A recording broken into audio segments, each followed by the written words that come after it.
The end of the Cold War opened up space for not only economists, but for policymakers as well to think more deeply about the causes of civil war. The approach during the Cold War was sometimes summed up with the aphorism, "He may be a son of a bitch, but at least he's our son of a bitch," applied to various dictators, human rights abusers, generals, and kleptocrats around the world by policymakers, both in Washington and in Moscow, rather than regarding them merely as proxy conflicts between the United States and the Soviet Union. Instead, it became possible to start looking more critically at the quality of governance in countries of Africa, Asia, Latin America that were receiving substantial quantities of external assistance from the superpowers. In the multilateral institutions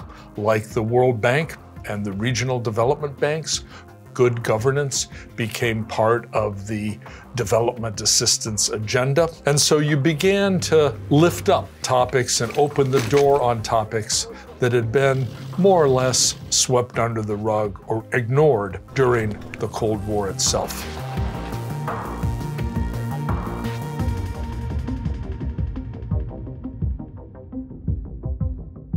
In the late 1990s, the World Bank launched a research program on the economics of civil war, led by the Oxford economist Paul Collier. The idea that economics could have something to do with the causes of civil war was an advance over what had been up until then the prevailing wisdom in many quarters. For example, the idea that the cause of civil wars was ancient ethnic hatreds that were somehow erupting after the restraining hand of the superpower rivalry had been lifted. That had become fashionable as an explanation, for example, of the Balkan Wars. And of course, the old notion that the civil wars could be entirely explained as international conspiracies by the communists or anti-communists, as the case may be, fell out of relevance as well. So it became possible to think about, well, what else would explain the origins and persistence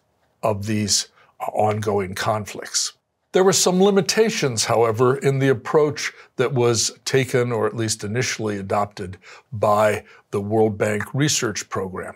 The possible role of economics in explaining civil wars was partitioned into two more or less mutually exclusive categories, one of which was labeled greed and the other of which was labeled grievance. Greed was seen as a way to explain conflict as being driven by the quest for loot, rational but socially perverse behavior, individually rational that is, but having perverse effects from a social standpoint, in which what motivates the warring parties is a struggle for control over minerals, oil, or other riches. In the initial econometric studies undertaken to test the roles of greed in the genesis of civil wars, a proxy variable that was used and found to be quite significant, as it turned out, was the share of primary commodities, and in particular minerals and oil, in a country's economy and exports. The interpretation put upon this was that it was the availability of these resources, this natural wealth bounty, that prompted competing actors to engage in struggles, violent struggles for control of those resources in the interest of their own personal enrichment and to provide glue or oil for their own political careers. That finding helped to motivate some useful interventions, including, for example, the efforts undertaken under the auspices of the United Nations to curtail the trade in what were called blood diamonds, in the trafficking of diamonds out of parts of sub-Saharan Africa, where the diamond trade was providing both a fuel for conflict and a motive for its perpetuation. More generally, the policy prescriptions that flowed from the greed diagnosis of the causes of civil war was that what's needed is a strengthening of the rule of law and good governance.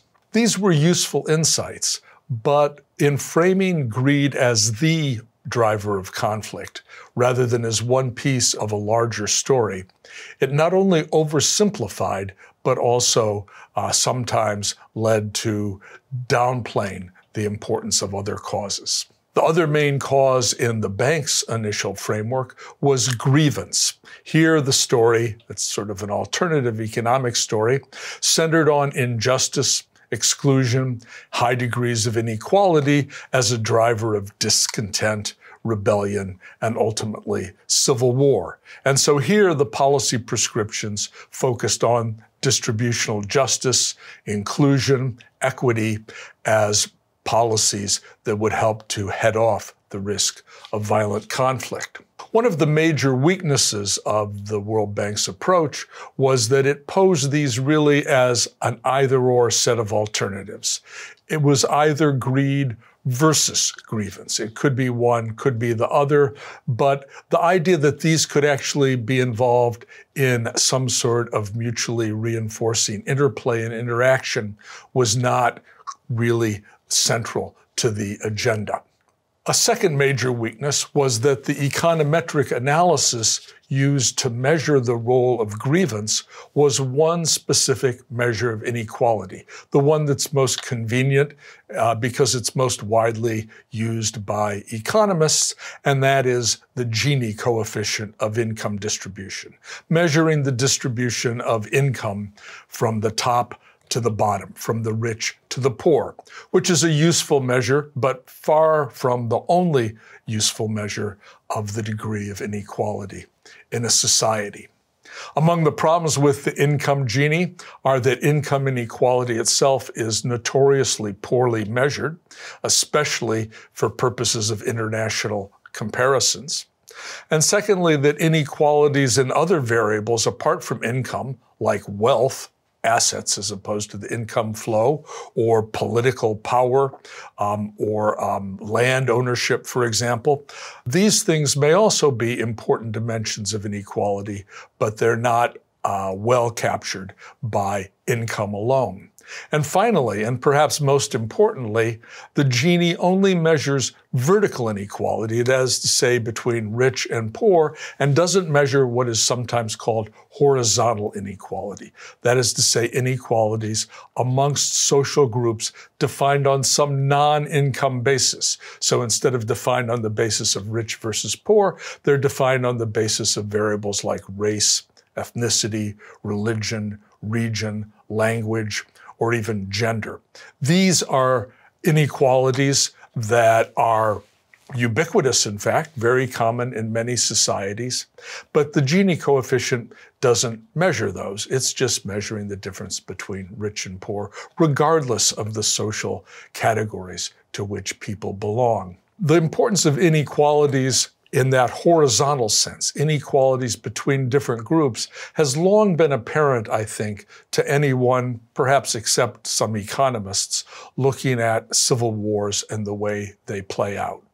The great late Jamaican musician Bob Marley captured the idea in his ballad War, which began, "Until the philosophy which hold one race superior and another one inferior is finally and permanently discredited and abandoned, everywhere is war." In fact, of course, greed and grievance are not mutually exclusive.